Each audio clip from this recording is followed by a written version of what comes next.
Bienvenidos, aquí estamos, ¿cómo les va? Todo tiene un porqué, un programa que trata de llevar un poco de conocimiento, aunque más no sea, aquí estamos con Mortilla Addams, la verdad, un placer. Y me copié de vos en realidad, porque mira, estás de negro también. Sí, exactamente, qué elegante, bueno. Un poco de color le di yo. Y blanco y negro. Y sí, como siempre. Y acá tenemos su color y acá blanco y negro. ¿Cómo les va? ¿Cómo anda? ¿Bien? Bien, muy bien, muy bien. Feliz de otra oportunidad para brindar mi conocimiento y la sabiduría del pueblo argentino. Qué lindo. Ay, bueno, no. hoy el tema son las mareas. ¿Por qué suben y bajan? ¿Qué son las mareas? ¿Qué tiene que ver esto con la posición de la luna? Hay un montón de cuestiones que vamos a ir averiguando en el día de hoy. Vamos a hacer algunas demostraciones y experimentos y además tenemos muchos invitados, cosa que me pone muy pero muy contento. ¿Con quién vamos a arrancar, Cristian? Con Fernando Oreiro. Es agrimensor e ingeniero geodesta geofísico de la Universidad de Buenos Aires. Trabajó en la sección Mareas del Departamento Oceanografía del Servicio de Hidrografía Naval y es docente de la Facultad de Ingeniería de la UBA en la materia Levantamientos Hidrográficos. Bienvenido, Fernando. ¿Cómo le va? ¿Cómo anda? ¿Todo bien? Sí, todo bien, por suerte. Bueno, me alegro mucho. De Oreiro, Natalia, nada que ver. Nada que ver. Perfecto. La primera pregunta que hacíamos tiene que ver con ello. Y la segunda es las mareas. ¿Por qué suben y bajan? Es nuestra pregunta. Pero primero le haría la pregunta fundamental, es ¿qué es la marea? ¿Qué es la marea? Bueno, la marea es la variación de la altura del agua en cierto tiempo determinado. Sí. Y se debe principalmente a la luna y al sol. ¿Más a la luna que al sol? Un poco, el efecto de la luna es un poco más importante que el efecto del sol. Generalmente se dice que el sol es el 46%, casi la mitad, digamos, que el de la luna. Bien. La posición que tenga la luna y el sol respecto de la Tierra y la Tierra rotando es lo que nos hace a nosotros ver que el agua va subiendo y bajando cuando nos quedamos fijos, por ejemplo, en un muelle o en un puerto o en la playa. Bueno, evidentemente debe haber zonas geográficas que tienen esta diferencia mucho más marcada que otras. Sí, por supuesto. En general la marea que se calcula como teórica, digamos, no superaría el metro. Pero cuando nos acercamos a la costa, lo que empieza a pasar es que hay alguna veces fricción de fondo, se empieza a generar una resonancia entre las ondas, que lo que hace es que la marea pueda crecer muchísimo. Por ejemplo, en Santa Cruz tenemos amplitudes de marea, es decir, de las mareas más bajas que esperás ver, hasta la más alta del orden de los 13 metros, 14 metros. 13 metros de 13 diferencia. metros. O sea, te quedas parado en el muelle y podés ver, si estás en el borde del agua, 13 metros para arriba de agua que te puede llegar a pasar. Pero es terrible. Eso en 6 horas, ¿no? Claro. Sé que trajiste un video, creo que es de Canadá, donde también hay muy marcada la diferencia. En la bahía de Fundy, sí, esa es una de las variaciones más grandes del mundo, que son 16 metros. 16, bueno, 16 metros. En Santa Cruz estamos ahí. Estamos ahí nomás, sí. Pero, bueno, ahí tenemos una imagen que es bastante elocuente, la estamos viendo a pantalla completa justamente, de cómo puede bajar la marea casi, quedan en seco directamente. En la tierra las Sí. embarcaciones. Se apoya directamente. Bueno, en Santa Cruz también tenemos algo parecido, que hay una foto muy conocida que se usa en las tablas de mareas, que el barco quedó en seco y quedó directamente apoyado sobre el fondo. Es impresionante. Impresionante. Bueno, perdón, no se daña la embarcación así.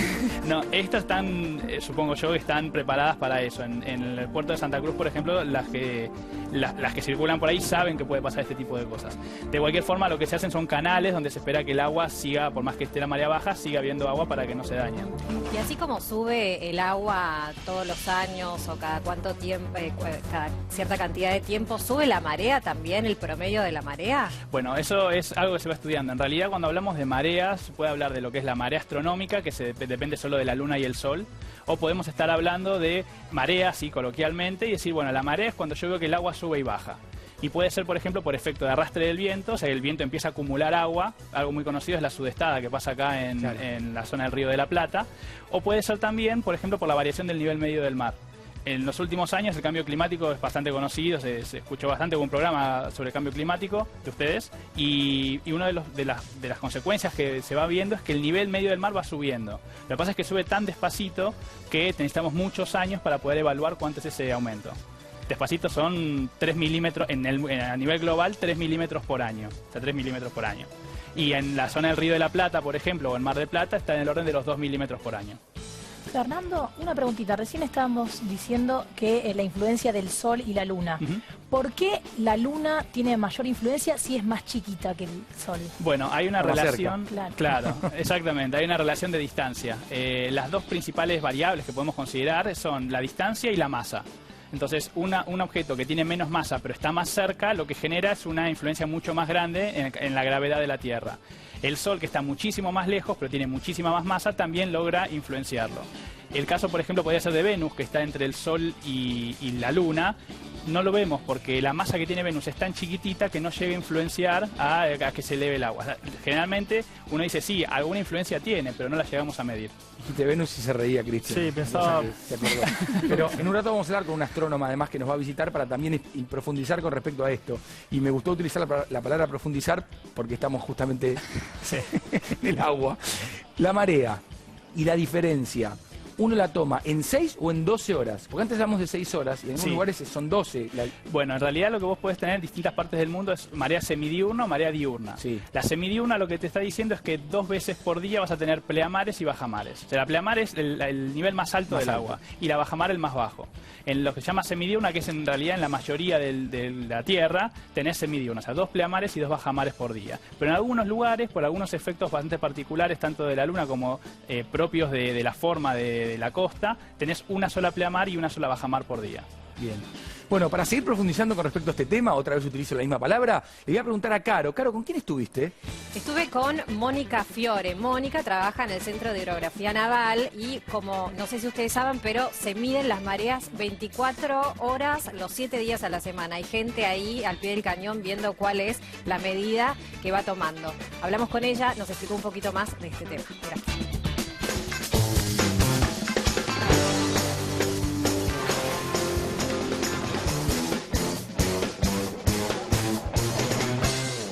Estamos hablando de por qué suben y bajan las mareas, pero por qué es importante saber cuándo sucede una u otra cosa y por qué también es muy importante tener esta información. Vinimos al Servicio de Hidrografía Naval para que nos cuenten un poco más de este tema. Estamos con la licenciada Mónica Fiore y cómo se dan cuenta que la marea sube o baja. Bueno, si nosotros ponemos una regla, por ejemplo, en un muelle y vamos viendo el valor del nivel del agua en la regla, vamos viendo que el agua va subiendo, va subiendo, va subiendo. A las 6 horas, por ejemplo, Puerto de Buenos Aires, el nivel del agua va a llegar a un valor máximo que denominamos pleamar y a partir de ahí el nivel del agua va a empezar a bajar. Y entonces va a llegar otra vez a las 6 horas a tener una bajamar. Esto es en algunos puertos, en otros puertos esto se da cada 12 horas. Cuando la marea sube y baja cada 6 horas decimos que la marea es semidiurna. En cambio, en los otros casos la marea es diurna. En nuestras costas tenemos, prácticamente en nuestra costa es casi toda la costa es marea semidiurna. ¿Por qué son tan importantes? ¿Por qué es tan importante medirlas? Es importante porque sirve para la seguridad náutica, para informarle al buque cuándo voy a tener una marea alta, cuándo voy a tener una marea baja, para que pueda ingresar a puerto o no, o quede esperando hasta que tenga el valor para que el calado sea el suficiente para que ingrese. Por otro lado, si esa marea alta se me combina con la acción meteorológica, que es la que me produce un ascenso o por ahí un descenso importante del agua, voy a tener lo que se llama una onda de tormenta.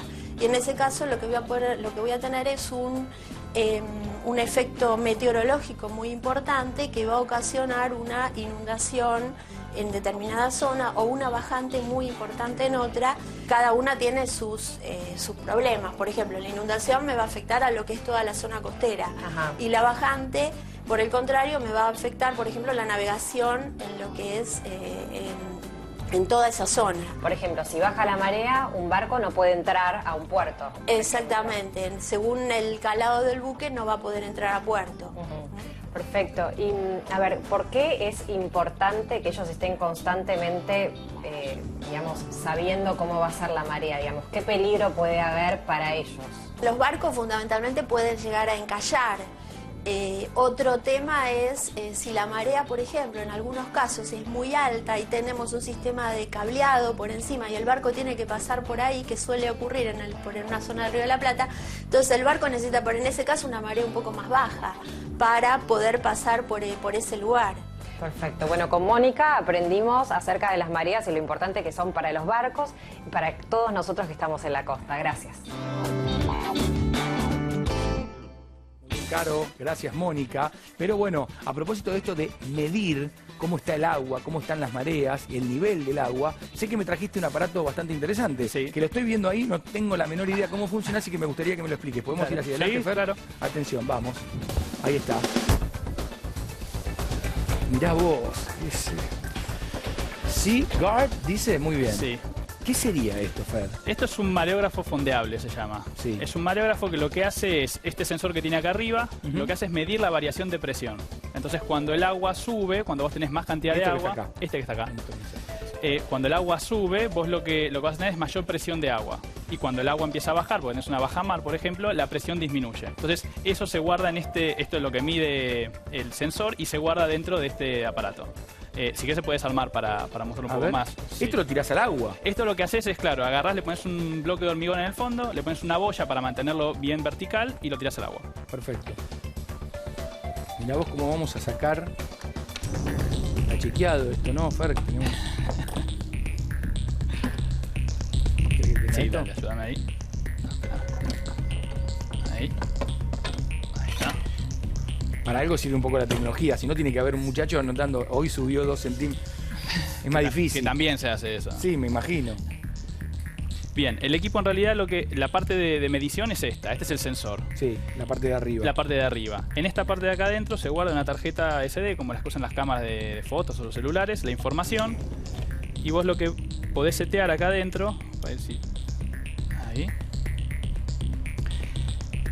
Es que empiece a medir. En este momento, como esto está en superficie, lo que va a medir es la presión del aire y va a ser casi cero la altura. Pero esto cuando vos lo tirás en el agua, a medida que tenés más agua, esa presión se ejerce sobre este módulo que es de medición y ahí puedes encontrar esa variación de altura. Se transforma presión en altura de agua. Perfecto. Te da exactamente el Te da- nivel que necesitas. Exactamente, lo que te muestra es cómo varía. Esto vos, en general lo que se suele hacer con este tipo de mareógrafos es llevarlos, los tirás en un lugar y los vas a buscar, no sé, al mes, a los 2 meses, a los 6 meses, recuperás toda la información y tenés esta curva de marea que estuvo midiendo. Perfecto. No sé si tiene... A A ver. ver si podemos mostrar algo acá. Por lo menos se encendió, que ya es muy bueno. Eso es muy importante, sí. Ahora tengo que devolver entero. ¿De quién es esto? Esto es del Servicio de Geografía Naval, lo prestaron. ¿Dejaste algo como para...? No, ¿No? pero estoy saliendo de la tele, así que supuestamente... ¿Cuánto cuesta esto, por ejemplo? Este modelo exactamente no sé, pero te puede ser... Aproximado. Y puede estar $10.000. $10.000. Sí. Por ahí no vuelve. Los chicos, por favor, no roben. ¿Ahí qué estás haciendo? ¿Qué Lo que querés estoy buscar? buscando es la configuración para comenzar una medición, aunque sea que... Acá vamos a mirar el aire. La Acá lo que presión. vamos... Exactamente, la presión del aire.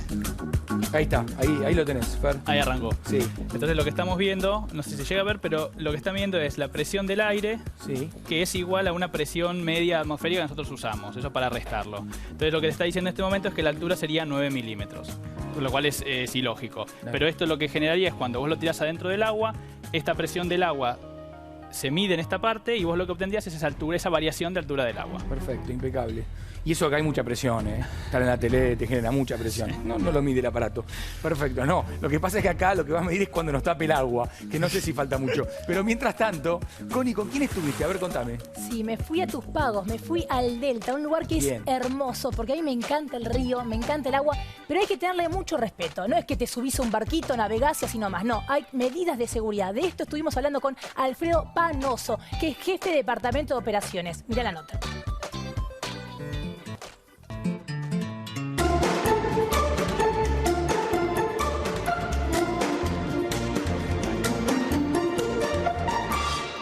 Vine al Tigre porque quiero hablar con prefectura para saber cómo trabajan ellos cuando sube o baja la marea. Yo miro el río, y no me doy cuenta si la marea está alta o baja. ¿A vos te pasa que llegás y decís, ah, está alta, está baja? Sí, sí. Uno que se dedica a esto puede reconocer que la marea está alta o está baja. ¿Cómo que está? Para que tenga una idea, ya la marea llegó a su punto más alto y ahora empezó a bajar. Principalmente porque vas a poder observar que el agua está corriendo a lo que yo llamo en sentido bajante. Por lo tanto, lo que se puede ver es que la marea está bajando en este momento. Alfredo, ¿y cómo trabajan ustedes en función de la marea? Bueno, dentro del protocolo que tiene aplicado la Prefectura Naval Argentina en materias de seguridad de navegación, sin lugar a duda, los dos fenómenos producen variaciones. yo puedo aplicar que con una marea bajante o en bajamar, los riesgos para los navegantes se incrementan porque hay mayores posibilidades de quedarse varados en bancos de arena y los lugares para navegar son mucho menores. En esa disposición, la prefectura procede a una afectación de todos los medios que tenemos en de la zona del delta para efectuar la seguridad de los navegantes. Se despliegan los medios, se efectúan las comunicaciones necesarias y se mantienen a presto en el caso que ocurra esto. En el sentido inverso, cuando se producen las pleamares, eso implicaría que habría mayor posibilidad de navegar por mayor cantidad de lugares. ¿Qué ocurre con eso? Con las personas que tienen poca experiencia se pueden llegar a extraviar o perder porque pierden los puntos de referencia y eso también implica que tengamos que tener los medios navegando.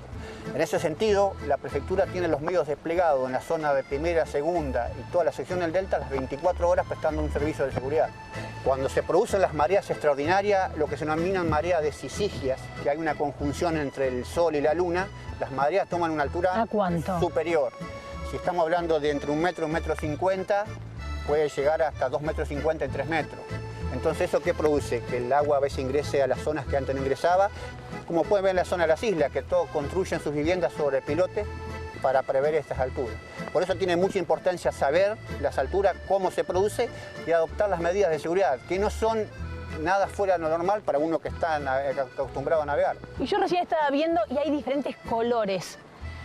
Acá en el río Tigre es como que está un poco más oscuro y allá veo como que está más clarito. ¿Eso tiene que ver con la marea? ¿No tiene nada que ver con nada? En realidad, en principio no, por una cuestión lógica. El río Tigre tiene una conformación de un agua en color mucho más oscura por su sedimentación y por la acumulación de hojas. Y el río Luján tiene una conformación más marrón que recibe el agua del río Paraná. Lo que sí vas a poder observar cómo se prolonga la mancha y esto implica que la marea está bajando. Cuando las aguas del río Tigre están saliendo hacia el río Luján, como estamos observando, eso implica una marea que está bajando. Entonces voy a ver más oscuro allá. Esa es una apreciación simple y sencilla para uno que no conoce para poder saber cómo está la marea. En la circunstancia opuesta vas a observar que el agua color más marrón, un poco más clara, va a estar ingresando hacia el río Tigre y eso te va a dar una idea de que la marea está creciendo. Otro ejemplo más sencillo es tirar una madera sobre el agua y depende de la dirección en que corre te vas a dar cuenta. Atendiendo la consideración que siempre el río va hacia una dirección en bajante. Sí. Pero acá cuando tenemos un suceso de una marea importante creciente, el río puede invertir y vas a observar el ingreso de agua. Esto se da en el río Tigre. Muchísimas gracias, Alfredo. Por favor. En Todo Tiene un Porqué aprendimos más sobre las mareas. Bien, muy bien, Connie. Y me decías que querías dar datos que tienen que ver con la seguridad. Sí, que ¿Cuáles además son? de las estaciones costeras que estaba hablando Alfredo, hay 2 números de emergencia. Si estás navegando, el canal 16 por radio y si no por teléfono al 106. Perfecto. Bien, todo correcto hasta ahora, Fernando, ¿verdad? De acuerdo, sí, sí. Bien, vamos a recibir a nuestra segunda invitada. ¿De quién se trata, Caro? Por favor, adelante. Licenciada Romina Miculán. Es licenciada en Astronomía en la Facultad de Ciencias Astronómicas y Geofísicas de la Universidad Nacional de La Plata. Es becaria de CONICET y actualmente está realizando el doctorado en Astronomía en la caracterización de atmósferas de exoplanetas. Ah, pelota. ¿Cómo le va? Muy ¿Qué bien. dice? Muy bien, muy contenta de estar acá. Igualmente. Bueno, recién hablábamos un poco de la fuerza gravitatoria y cómo la Luna y el Sol influyen en la marea, pero quiero desarrollarlo un poquito. Y esa es su tarea, Romina, bienvenida. Bueno, muchas gracias. Bueno, sí, como les contó un poco Fernando, las mareas tienen mucho que ver con la posición de los objetos celestes, en particular los más importantes que yo mencionaría de todo nuestro sistema solar, que es nuestro planeta, la Luna y el Sol. Eso es algo importante porque por ahí la Luna es la responsable mayor de las mareas en la Tierra, pero el Sol también ejerce una fuerza, una atracción gravitatoria y ejerce fuerzas de marea. Entonces tenemos mareas solares y mareas lunares. ¿Qué es lo que sucede? Un poco lo que hoy habían anticipado, como el Sol es muchísimo más masivo, es mucho más grande y está más lejos que la Tierra, su atracción es menor que la Luna tiene con la Tierra, ¿sí? Por más que la Luna sea más chiquita, está muchísimo más cerca, entonces el efecto es mayor. Más o menos, para que se den una idea, es 2,5 veces mayor. O sea, realmente es un número significativo para nosotros, por lo menos en astronomía. ¿Qué es marea viva? La marea viva. Bueno, eso tiene que ver mucho con la posición de la Luna, ¿sí? O sea, digamos, todos estos movimientos de las mareas, digamos, tienen que ver con la posición de la Luna y del Sol respecto a la Tierra, ¿sí? Si nosotros consideramos el Sol fijo y a la Tierra a una determinada distancia, en algún momento del año, la Luna se traslada alrededor de la Tierra, ¿sí? Sabemos que la Tierra se traslada alrededor del Sol y rota sobre su propio eje. Hemos visto ya el programa de rotación y traslación aquí. Perfecto. Y trajimos un giroscopio, felices todavía en recordarlo, que dieron vueltas y estaban mareadísimos. Mira cómo marea. Ahí está. Sí. Exacto. Bueno, con esos movimientos, digamos, se producen también entre la Tierra que no se traslada y rota sobre sí misma.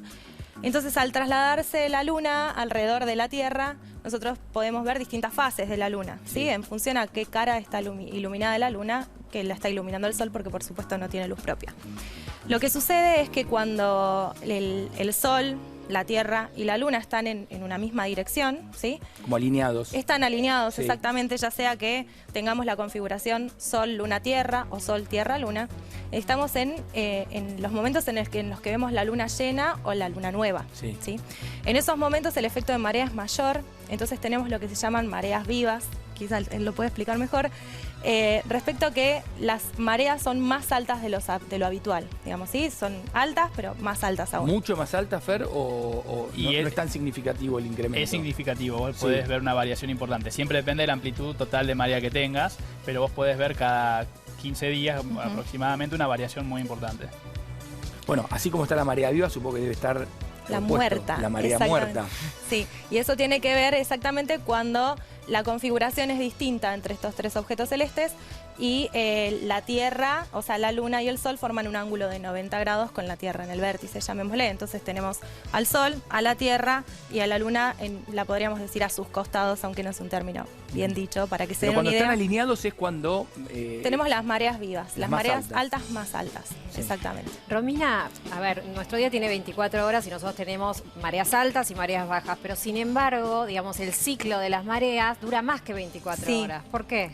Sí, porque en realidad se rige por lo que es el día lunar, digamos, que es un poquito más largo, es 50 minutos más largo que el día 24 solar. 24 horas, 50 minutos. 50 minutos, 28 segundos, creo que son, para ser precisos.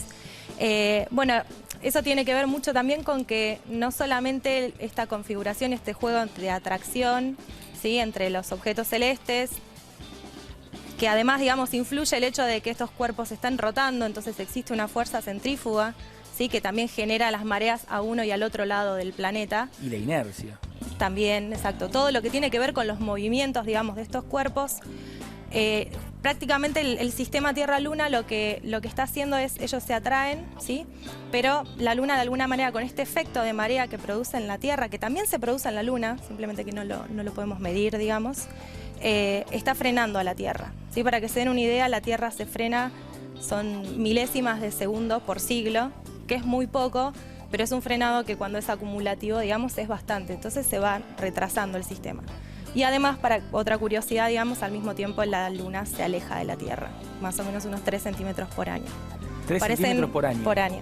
Parecen cosas muy chiquitas, pero imagínense que hace 4.500 millones de años que existe la Tierra, entonces a lo largo del tiempo son cambios significativos. Claro. Bueno, sé que trajiste ahí algunos elementos como para mostrarnos empíricamente esta situación. Para mostrarles un poco mejor esto que les estoy contando. ¿Vamos? Vamos, dale. Por favor. Que yo los llevo a pasear un rato hacia adelante. Dale. Nuestros invitados. Por favor, al medio. Ro. Contame bueno, qué es esto. A ver. ¿Y ¿Esto es la Tierra? Esto es la Tierra. Bien. Que estamos acá un poco volviendo a lo que decía Galileo, que lo consideraba como una esfera solamente de agua. Las mareas también existen tanto en la superficie terrestre como en la atmósfera. Eso después podemos hablar un poco respecto a eso, no mucho, pero el mayor efecto está en el agua, ¿sí? En los mares y en los océanos. Entonces, en su momento, para que te des una idea, Galileo pensaba que las mareas se producían por una aceleración y desaceleración de la Tierra. Algo así como si pusiéramos una pecera en un colectivo y el colectivero frena en cada esquina y acelera, y entonces produce un bamboleo del agua. Después, a medida que se fue descubriendo cómo los cuerpos celestes, los planetas, orbitan alrededor del Sol, que se dio mucho con Kepler, ¿sí? Que describe las órbitas y cómo es estos movimientos, bueno, se lo empezaron a atribuir justamente a la interacción de la Luna, ¿sí? Ya de por sí, en el siglo IV a.C., más o menos, la gente se regía con la Luna y la Luna llena, la Luna nueva, para poder ver si subía o bajaba la marea. Y bueno, después aparece Newton finalmente con la ley de gravitación universal para explicarnos justamente este juego de atracción. 650 y Sí, pico, está bien. exactamente. Bueno, y básicamente lo que plantea en su ley de gravitación universal es que cuando existen dos cuerpos con determinada masa, existe una fuerza, ¿sí?, de atracción entre ellos, que genera también una fuerza de reacción, que es su tercera ley, digamos. Pero básicamente esta fuerza uno la puede describir en función a las masas y a la distancia, ¿sí? Es directamente proporcional a las masas, es decir, cuando las masas crecen la fuerza es más grande, pero es inversamente proporcional a la distancia. Es decir, que cuando la distancia es mucho más chica, entonces tenemos una fuerza más grande. Y esto es justamente lo que pasa que hoy les contaba respecto a la Luna y al Sol, ¿sí?, a este juego. Entonces, imaginemos que la Luna está quieta por un instante y veamos qué es lo que hace la ley de gravitación universal con las mareas de la Tierra. Entonces, imaginamos que este globo son las mareas. La Tierra es atraída por la Luna también es atraída por la Tierra, y esto hace que las mareas, ¿sí?, puedan, digamos, acercarse. Lo que sucede en este punto del planeta es que, sí, si nosotros estamos acá, estamos viendo una marea alta. ¿Qué es lo que sucede de este otro lado al mismo tiempo, en el punto diametralmente opuesto? Lo que sucede es que acá estamos simplificando mucho porque es muy difícil de demostrar, pero esto está quieto, ¿sí? Si nosotros vemos los movimientos tanto de rotación de la Tierra como de la Luna al mismo tiempo que se traslada, entonces a la Tierra al girar genera una fuerza opuesta a esta atracción, a esta fuerza de atracción que genera la Luna, se llama fuerza centrífuga, y eso hace que es como que esta parte del agua del planeta se quiera ir de la órbita, ¿sí? Llamémosle como que se quiere ir para afuera de la órbita. Entonces acá se genera también una marea alta. A medida que pasa el día, esto sigue girando. Acá obviamente tenemos marea en todos los puntos, claro, pero cuando estamos en la situación opuesta, digamos, sí, nosotros estamos acá, vuelve a ocurrir exactamente lo mismo. Y esto ocurre cada 12 horas 25 minutos, que es exactamente la mitad del día lunar. Bueno, las mareas máximas están en las puntas y en el medio, bueno, es menor, digamos. Es menor, sí. Perfecto. Pero eso para que tengan una idea. Obviamente acá no estamos considerando el Sol, que también influye, para que se den una idea respecto a la luna llena. Y volviendo, sí, me encanta hacer esto, y volviendo a lo que nos contabas antes, vamos a suponer que el Sol estuviera acá, sí, cuando están alineados es que se da la marea máxima. Exactamente. Decíamos, la marea viva. Exactamente. Imagínate que en este momento, digamos, el Sol está atrayendo mucho esta parte del planeta, la Luna está atrayendo esto, y al mismo tiempo se da lo de las fuerzas centrífugas en ambos lados. Entonces tengo mareas altas. El caso más, de todos lados, claro, el caso más claro es cuando está el Sol en esta posición, la Tierra acá y la Luna acá y la Tierra acá. En el medio, digamos. Exactamente. ¿Por qué? Porque tanto la Luna como el Sol están tironeando como esa soga invisible que quiere traer la Tierra hacia ellos, digamos. Bien, ahí estábamos viendo también el gráfico de lo que nos contaba hace un ratito, mareas vivas, mareas muertas, para obviamente entenderlo un poco mejor. Tenemos que hacer una pausa breve, chiquita. Tenemos una gran invitada para dentro de un ratito porque yo no sabía que pescaba. Es una gran pescadora. ¿Lo digo ahora o lo digo después? Pablo, va a estar con nosotros Celina. Voy a decir el nombre nada más, Celina. Bueno, hacemos una pausa con una trivia, con una pregunta, a ver si vos sabés la respuesta. Vamos a verla. La pregunta, en este caso, es: ¿quién protagonizó la serie Bajamar, La Costa del Silencio? ¿Fue Germán Palacios, Pablo Echarri o Gastón Pauls?